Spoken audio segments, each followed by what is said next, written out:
Halo Sinekrip, balik lagi sama gua Rashid Hari. Dan sekarang tiba waktunya untuk gua memenuhi satu lagi request dari member La Familia. Ya ini bukan satu lagi sih, ini yang request masih sama sebenarnya kayak pas video requestan terakhir itu yang ranking untuk film-film Karate Kid ya. Ini masih sama, ini ada request dari donatur setianya Sinekrip. Siapa lagi kalau bukan saudara Arzi yang katanya kemarin tuh kaget kok dia ternyata request video Karate Kid udah banyak banget. Ya nggak apa-apa sih, nggak apa-apa. FYI ini buat lu misalkan pengen request juga ya, pengen join membership La Familia, pengen request nggak masalah. Misalkan lu itu di tiap bulan requestnya tentang franchise yang sama, terus nggak apa-apa. Contoh misalkan lu fans berat Marvel gitu, tiap bulan lu requestnya soal MCU, terus nggak masalah. Bebas pokoknya. Nah tapi kali ini si Arzi ini katanya pengen request sesuatu yang beda banget lah, jauh sama Karate Kid. Makanya sekarang dia request sebuah film horor nih, film horor yang sekarang itu udah sering dianggap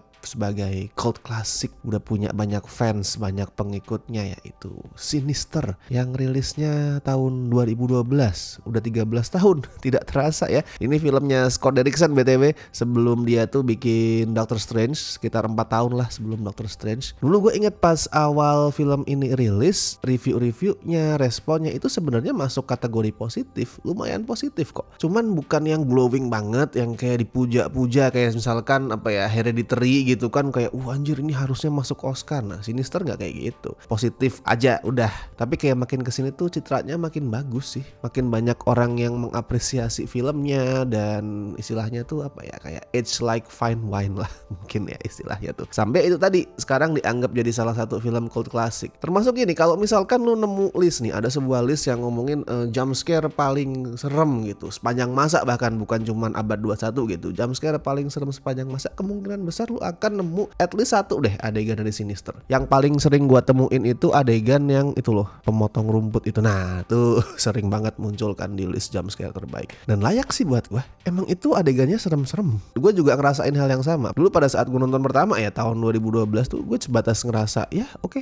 this is good, tapi that's it. Nah cuman sekarang gue nonton lagi kemarin, jauh lebih bagus daripada yang gue inget dulu ya. Buat yang lupa atau belum nonton film ini, protagonisnya itu adalah seorang novelis true crime yang namanya Ellison Oswald, dia diperanin Ethan Hawke. Jadi si Ellison sama keluarganya ini baru pindah ke rumah baru karena dia pengen nulis novel baru tentang tragedi yang terjadi di sana. Jadi dulu tuh sekeluarga penghuni rumah barunya Ellison ditemukan mati, kegantung di pohon belakang rumah. Cuman istrinya Ellison nggak tahu menahu soal itu. Dia main pindah aja ke TKP tanpa ngasih tahu istrinya. Makanya nanti muncul banyak masalah karena itu. Nah begitulah ini. Wahai para suami-suami di luar sana, jangan lu ngambil keputusan, apalagi kalau konteksnya ini keputusan yang gede ya. Mau pindah rumah, mau pindah kerjaan, mau beli barang yang mungkin agak mewah gitu, pengen beli PS misalkan, pengen beli motor, jangan lu ambil keputusan tanpa diskusi dengan istri lu. Lu bakal kualat anjing, asli bakal nggak berkah tuh. Misal lu beli motor gitu, mungkin naudzubillah balik ya, mungkin lu beli terus nanti ada apa-apa motornya gitu, atau sebatas ini kenapa motor baru dibeli rusak mulu gitu, ada kualatnya. Nih ya gue nasihatin nih para suami atau mungkin yang baru nikah nih, gue nasihatin jangan sekali-kali lakukan itu. Oke, baliklah ya ke Ellison nih. Gue suka tapi ya penokohan Ellison di sini. Dia kan emang penulis novel true crime tuh, novel kriminal. Kerjaannya adalah ngungkap misteri kasus kejahatan. Dan di film ini kondisi dia tuh lagi desperate banget, lagi BU dia tuh, lagi butuh duit karena novel-novel dia belakangan tuh kayak kurang laku. Jadi wajar misalkan di film ini banyak tindakan dia tuh yang kesannya kayak rada-rada tolol gitu, kayak cari penyakit lah. Kayak misalkan kalau kita orang biasa nih nemu rekaman atau ngelihat sesuatu yang aneh gitu kan, ya udah cabut aja mending dari rumah itu kan. Cuman di sini Ellison nggak, dia tetap harus gua selidiki. Cari penyakit emang ini orang, tapi wajar, alasannya ada. Kalau di banyak film horor lain kan sering gitu ya, kayak maksa karakternya itu dipaksa buat bertindak tolol, buat jadi bego biar horornya bisa nongol, bisa jalan. Kalau di sini masuk akal men. Si Ellison ini emang bego karena dia desperate, dan emang itu kerjaan dia ya. Kerjaan dia adalah cari masalah, mengungkap misteri sebuah kasus. Dia bukan polisi, dia bukan detektif, bukan penyelidik apapun. Ya emang cari masalah adalah nama tengah dia lah. Dan intinya nanti si Ellison itu bakal nemu beberapa kaset Super 8, film Super 8 di loteng rumah dia. ya, yang nggak tahu dia tuh yang naruh siapa dalam kardus pokoknya. Dan ternyata kaset-kaset itu isinya adalah snuff video, rekaman pembunuhan sungguhan yang terjadi di berbagai tempat dari berbagai tahun, termasuk pembunuhan yang menimpa keluarga penghuni rumah baru dia itu. Nah, disitulah setiap si karakter utamanya muter rekaman tadi, Sinister selalu ngasih momen paling serem dia. Momen paling seremnya emang asalnya dari rekaman-rekaman itu ya. Mau yang manapun sih, mau yang pemotong rumput, mau yang keluarga gantung diri, yang ditarik ke kolam renang, tuh semua serem. Itu bisa serem karena kombinasi semua elemennya. Udah peristiwa yang direkam tuh emang dasarnya serem, yang lihat pembunuhan, terus pilihan shotnya si Scott Derrickson tuh juga creepy, efek-efek home video tuh yang bikin gambarnya jadul, agak-agak apa sih, semutan gitu, grainy gitu, makin bikin atmosfernya itu nggak nyaman. Terus musiknya, sound desainnya juga gimana ya, musik sama soundnya itu sering kedengeran aneh, nggak natural, dan itu yang makin nguatin atmosfernya. Kayak kadang ada yang kedengeran kayak suara ketawa orang, tapi bukan orang sih, kayak ketawa sesosok makhluk gitu.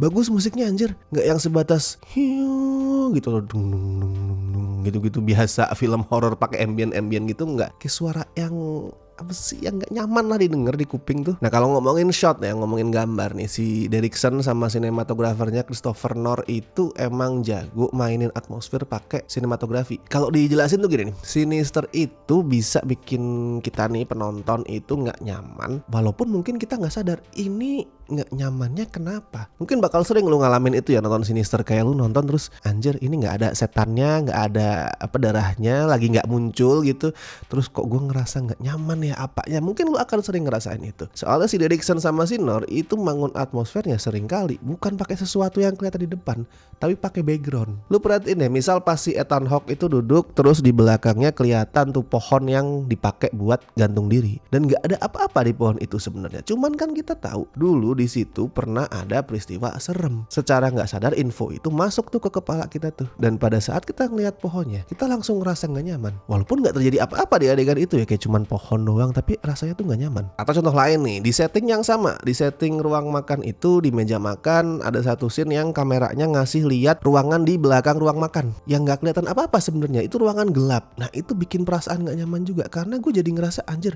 ini jangan-jangan mau ada sesuatu di sana nih, tapi nggak tahu ada apa. Walaupun in the end nggak terjadi apa-apa, tetap secara otomatis ada perasaan nggak nyaman di situ. Dan gue suka shotnya ya, soalnya Derrickson sama North itu bisa aja pakai shot yang lebih apa ya, lebih konservatif kali ya istilahnya. Dan di adegan yang sama mereka sempat pakai itu, pakai ya udah reaction shot, Ethan Hawke ngomong, keluarganya diliatin reaksinya, atau mungkin master shotnya itu dari tengah, bener-bener dari depan meja makan. Tapi di sini nggak, meja makannya taruh di kiri, biar di kanan itu ada space kosong buat ngeliatin ruang gelap di belakang mereka. Itu simple sih, itu hal yang kecil sebenarnya, tapi impactnya gede banget. Gue lebih suka sama cara Sinister nakut-nakutin yang kayak gitu. Cuman sayang ya, mungkin karena si Derrickson ngerasa kalau wah, misal gini doang penonton awam bakal bosen kali ya, yaudahlah gue masukin hantu. Nah, itu gue rada-rada bete sebenarnya di situ. Dia masukin scene hantu bocil itu malah sama sekali nggak serem. Soalnya kesan misteriusnya jadi hilang, jadi kayak oh ya udah ini penampakan hantu bocil biasa aja. Padahal di film ini ya yang namanya misteri, perasaan nggak tahu, rasa penasaran sama kebenaran di balik rekaman itu, sebenarnya siapa yang naruh, sebenarnya itu kaitannya apa. Justru itu semua yang bikin Sinister kerasa serem, kerasa fun. Ini horor yang sama sekali nggak ngebosenin, ceritanya bikin penasaran, walaupun skalanya kecil banget. Kecil banget loh, lu perhatiin nih, kecil banget. Budgetnya kan emang kecil ya, cuman $3 juta kalau nggak salah. Makanya settingnya cuma di dalam rumah, dan mostly itu juga di ruang kerjanya Ellison, lebih sering di situ. Tapi nggak kerasa monoton, soalnya ada misteri yang terus-terusan digali. Sinister itu tipe horor yang kerasa lebih serem di saat terornya datang dari sesuatu yang misterius, yang penonton itu nggak 100% tahu lah, yang bikin imajinasi kita, ngalor ngidul kemana-mana gitu, liar banget. Video rekaman pembunuhannya kan kayak gitu ya, nggak terlalu vulgar sebenarnya loh kalau lu perhatiin. Oke, pas gantung diri ya kelihatan, tapi kan juga mereka nutupin kepala apa sih korban yang digantung, jadi nggak kelihatan ekspresinya gitu, nggak kelihatan, nggak terlalu vulgar. Terus pas adegan gorok leher juga kita ngelihatnya dari pantulan kacamata si Ethan Hawke. Pas adegan memotong rumput tadi yang legend ya, juga kita kan nggak ngelihat impactnya tuh, nggak ngelihat pemotong rumput itu ngelindes korbannya, nggak pernah terlalu vulgar. Atau di ending deh ada mutilasi pokoknya ya kan, buat yang belum nonton mungkin nih takut spoiler jadi gak gue jelasin. Ada mutilasi, dan mutilasi itu gak diliatin. Itu cuma diliatin dalam bentuk gambar bocil yang gambarnya simple banget, harmless. Cuman imajinasi kita udah kemana-mana. Serem, karena kita sendiri yang bikin itu serem. Jauh lebih bagus yang kayak gitu daripada apa sih jump scare di ending itu ya, anjing lah itulah tai. Tiba-tiba si Bugul demitnya itu store muka, wah gitu, wah gue pusing anjing. Itu nggak tahu Scott Derrickson mikir apa di adegan itu. Kayak dia tuh lagi cosplay jadi sutradara horor mediocre Indonesia anjing. Itu kan kayak film-film horor jelek Indonesia yang out of nowhere tiba-tiba di ending demitnya tuh nongol lagi, wah gitu. Wah. Tapi overall ini horor yang keren. Banyak teror yang serem, ceritanya juga lumayan kuat. Terus gimana sih Ellison itu makin lama kayak makin kehilangan kewarasannya kan. Semakin dia tuh banyak nonton rekaman tadi, dia makin mabok-mabokan, makin sering berantem sama keluarganya. Itu kayak ngingetin gue ke sebuah teori di film. Ada teori yang namanya itu spectatorship theory. Intinya dia ngebahas gimana penonton itu pasif dan nyerap gitu aja apa yang mereka tonton, apa yang dikasih sama filmmaker itu diserap gitu aja, dan itu langsung mempengaruhi mereka. Banyak yang udah ngebantah teori itu karena asumsinya ya penonton gak sebego itu kali, penonton juga aktif, penonton juga mikir, bukan kayak boneka. Dan gue setuju sama yang ngebantah itu sebenarnya. Tapi kalau dalam konteks cerita Sinister, spectatorship theory itu masuk buat gue. Itu lumayan menjelaskan kenapa di sini tuh si siapa Ethan Hawke dengan gampangnya anjir terpengaruhi oleh semua itu. Belum lagi emang ditambah kondisi dia lagi gak stabil ya. Kalau skor buat Sinister gue kasih 8 lah dari 10. Setuju gue, ini memang salah satu horor paling oke lah, minimal dalam abad 21 ya. Dari tahun 2000-an ini salah satu yang paling oke. Tapi menurut kalian bagaimana? Apa punya pendapat lain bisa dibagiin di kolom komentar. Arzi yang request gimana? Menurut lo review soal film ini, lo punya pendapat lain atau lo punya apalah unek-unek yang pengen dibagiin soal Sinister? Silakan lah lu tuliskan juga di kolom komentar. Kalau Sinister 2 gak usah dibahas, itu gue yakin mau gue tonton lagi sekarang pun gak akan jadi bagus ya. Tapi kalau yang ini kayaknya semakin banyak ditonton kayak kita tuh semakin bisa menghargai, semakin suka sama filmnya. Itu contoh film yang bagus. Oke, dan gue mau ngucapin makasih juga seperti biasa buat teman-teman yang masih setia join di membership Cinecrip, terutama beliau-beliau berikut ini dari Tier Bestie, La Familia. Thank you banget. Member La Familia yang lain silakan request kapanpun itu boleh lah. Sebulan 1 silakan bebas, tidak usah malu-malu ya. Tier sobat walaupun gak ada nama dan mukanya di sini juga gue tetap mengucapin makasih. Alright, dan gue Rashid Hari. Sampai ketemu di review-review berikutnya.